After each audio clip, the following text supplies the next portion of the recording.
우리는 열심히 살면 괜찮아질 거라고 믿어왔다. 아침 알람이 울리면 몸은 무겁지만 어떻게든 일어나 출근하고 하기 싫은 일도 참고 맡은 일은 끝까지 해내고 남들보다 뒤처지지 않으려고 계속 달려왔다. 월급이 오르면 안심했고 승진하면 미래가 조금은 보이는 것 같았다. 그렇게 우리는 나름대로 최선을 다해왔다. 그런데 이상하다. 분명 예전보다 더 벌고 있는데 마음은 더 불안하다. 큰 사고가 난 것도 아니고 당장 망한 것도 아니다. 남들이 보기엔 잘 살고 있는 것처럼 보인다.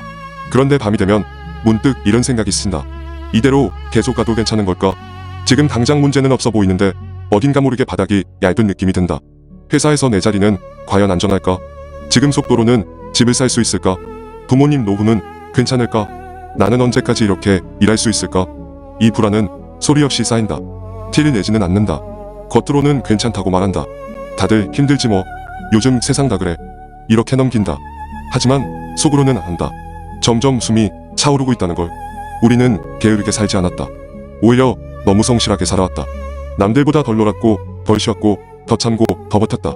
그런데 왜 마음은 점점 가벼워지지 않고 오히려 무거운 걸까? 많은 사람들이 이 지점에서 자기 자신을 의심한다. 내가 덜 노력한 건 아닐까? 내가 선택을 잘못한 건 아닐까? 나는 왜 이렇게 느린 걸까? 그래서 더 속도를 올린다. 더 많이 일하고 더 자격증을 따고 더 공부하고 더 버틴다. 하지만 속도를 올릴수록 이상하게 불안도가 치 커진다. 마치 러닝머신 위에서 멈추지 않으려고 계속 뛰고 있는 느낌이다. 그런데 기계가 멈추는 순간이 오면 나는 어디에 서 있게 될까? 이 감정은 이상한 게 아니다. 지금 이 영상을 보고 있는 20대, 30대, 40대라면 한 번쯤은 느껴봤을 감정이다. 열심히 살았는데 왜 불안할까? 이 질문을 제대로 하지 않으면 우리는 계속 나를 탓하게 된다. 하지만 오늘은 조금 다른 질문을 던져보려 한다. 정말 이게 내가 부족해서 생긴 불안일까? 많은 사람들은 이 불안을 노력의 문제라고 생각한다. 내가 덜 벌어서, 내가 늦어서, 내가 선택을 잘못해서 생긴 결과라고 믿는다. 하지만 냉정하게 말해보자. 이건 노력의 문제가 아니다. 수학의 문제다. 자산은 복리로 쌓이고 노동은 달리로 소비된다. 이 차이는 처음에는 작아 보인다. 하지만 시간이 길어질수록 기하급수적으로 벌어진다. 연봉이 5천만 원이고 매년 3%씩 오른다고 가정해보자. 20년 뒤 연봉은 약 9천만 원 수준이 된다. 분명 오른다. 성실하면 보상은 있다. 그런데 같은 기간 1억 원을 연평균 7% 복리로 굴리면 20년 뒤 약 3억 8천만 원이 된다. 10%라면 약 6억 7천만 원이 된다. 이건 감정이 아니라 계산이다. 그리고 이 구조는 한국 사회에서 더 극명하게 드러난다.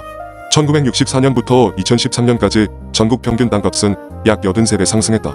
같은 기간 토지 자산 총액은 3,000배 이상 증가했다. 이건 단순한 상승이 아니라 자산이 장기적으로 축적되어 왔다는 기록이다. 아파트 시장을 보자. 서울 아파트 평균 가격은 2000년대 초반 수억 원 수준에서 지금은 10억 원을 넘는 구간까지 올라왔다. 몇 배 상승했다. 그리고 더 극적인 사례가 있다. 압구정 현대 아파트는 1970에서 80년대 분양 당시에 전용 30평대 기준 수천만 원 수준이었다. 하지만 현재는 일반 평형도 수십억 원에 거래되고 일부 대형 평형은 100억 원을 넘는 거래 사례도 등장했다. 만약 1980년대에 5천만 원으로 분양받았다면 지금은 수십억, 일부는 100억 원대 자산이 되었다는 뜻이다. 40년 동안 복리가 작동한 셈이다. 이건 투기의 문제가 아니다. 시간의 문제다. 고유했다는 사실 하나가 복리의 출발선이 되었다. 노동은 내가 멈추면 멈춘다. 자산은 내가 자도 일한다. 노동은 시간과 교환된다. 자산은 시간을 먹고 자란다. 이미 자산을 가진 사람은 복리의 트랙 위에 서 있고 자산이 없는 사람은 달리 위에서 달린다. 같은 속도로 달려도 결과가 같을 수 없는 이유다. 우리는 그동안 속도를 올리는데 집중해왔다. 하지만 출발선이 다른 게임에서 속도만으로는 격차를 줄이기 어렵다. 그래서 더 열심히 사는데도 점점 불안해지는 것이다. 이건 개인의 무능이 아니라 축적 방식의 차이다. 복리와 달리의 차이.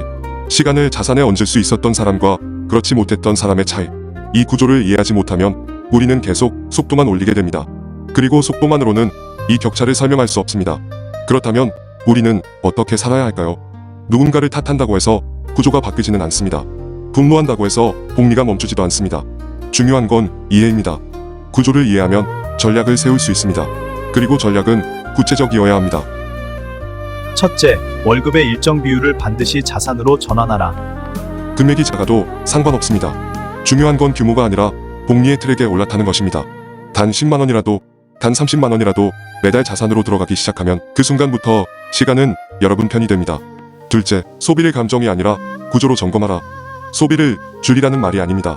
고정비가 복리를 방해하고 있지는 않은지, 과도한 부채가 시간을 빼앗고 있지는 않은지 직접 계산해 보시기 바랍니다. 막연한 불안은 계산 앞에서 줄어듭니다. 셋째, 자산의 작동 방식을 공부하라.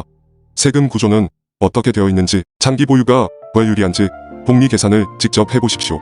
엑셀에 숫자를 넣어보는 순간 막연했던 미래가 구체적인 전략으로 바뀝니다. 넷째, 속도에 집착하지 말고 시간을 아군으로 만들어라. 급등을 노리는 전략은 복리가 아닙니다. 시간을 견디는 전략이 복리입니다. 단기 성과에 흔들리지 말고 구조를 유지하는 데 집중하십시오. 다섯째, 자책을 멈추고 설계를 시작하라. 이 모든 게 다 내 잘못이야. 내가 이렇게 바보 같은 선택을 하다니. 출발선의 차이를 모른 채 달리 위에서 달려온 것이 여러분의 무능을 의미하지는 않습니다. 이제는 속도를 높이는 삶이 아니라 설계하는 삶으로 전환해야 합니다. 이걸 모르면 계속 불안합니다. 왜냐하면 계속 나를 의심하게 되기 때문입니다.